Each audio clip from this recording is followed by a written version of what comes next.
Something strange out there, who do we get to call the Ghostbusters? Ghostbusters Afterlife is finally hitting theaters this weekend after multiple delays. I'm so excited to finally be talking about it and ranking all 4 Ghostbusters movies from worst to best. There's a lot of aspects to talk about in here, and I can't wait to have the discussion with you guys. Again, this list is my full-hearted opinion. If you don't agree, let's continue that conversation down below. But as always, guys, hit that like and subscribe button, and without further ado, let's get started.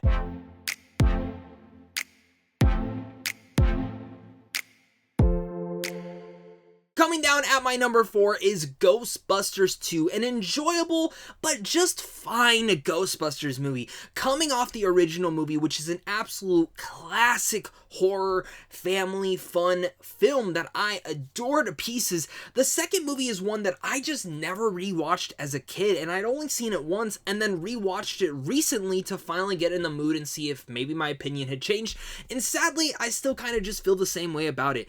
It has a half-baked villain ghost type thing with the slime that I actually think they should have dove into a little bit deeper in the movie, but they take these weird twists and turns with the characters, Bill and Sigourney, which was kind of just weird, and then having them finally come back together. It's really much bringing the same cliche thing that we see in so many sequels today, is down on our luck characters that we love in the beginning, that were at the top of their power, but now they're just, again, down on their luck. Personally, for me, that's not something that I would love to dive into, and as well as the way that the villain is kind of going after Sigourney Weaver's character in here and kind of wanting to take her kid. For me, there's not enough explanation for why this baby would be attacked, especially after all the altercations that we had seen in the first Ghostbusters. It's just a movie that kind of bores me at the same time. Again, there are some fun aspects in here. I do like all the ghost catching, the ghost busting itself, and when it's finally going back and seeing all the different designs for the ghost, and even the villain at the very end, I do like the design of him and the aspect of him. I just expected a little bit more from this movie. Not bad, not great, just fine, and it's one that I don't truly go back to rewatch too often. My number 3 is the Ghostbusters 2016 remake, which I actually think is pretty goddamn underrated. Now listen to me here, I know a lot of you guys are freaking out.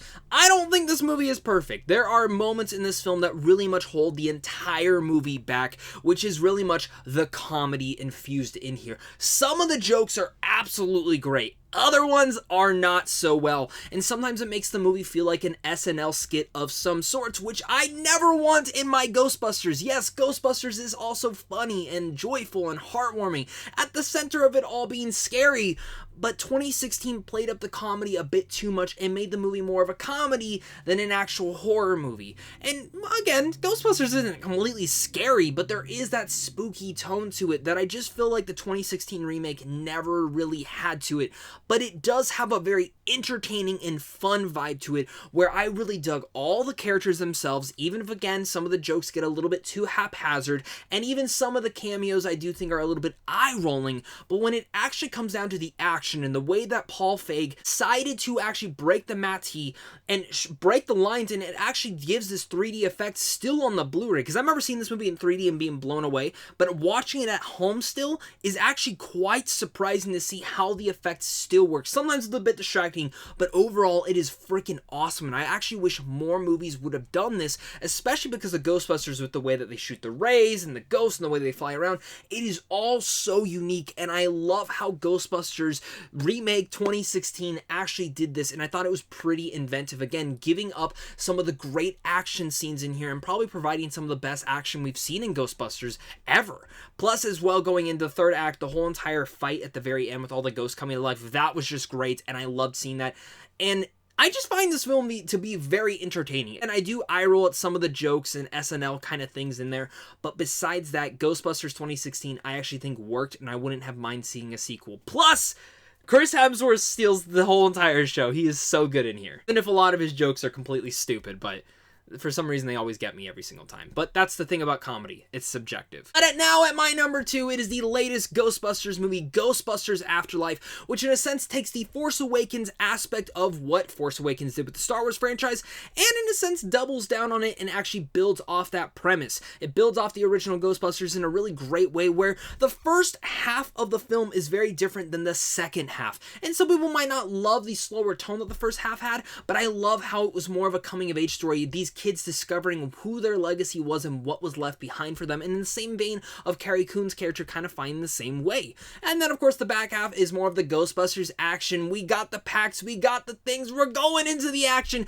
And again, just like I mentioned, with the new modern effects, I actually think the ghosts in here look phenomenally well, even better than they did in the 2016 version. I wish they would have had the matte break again, but even though they didn't, I still think Afterlife has some phenomenal action set pieces, and especially in the way that some of the ghosts come to life and actually bring it all together.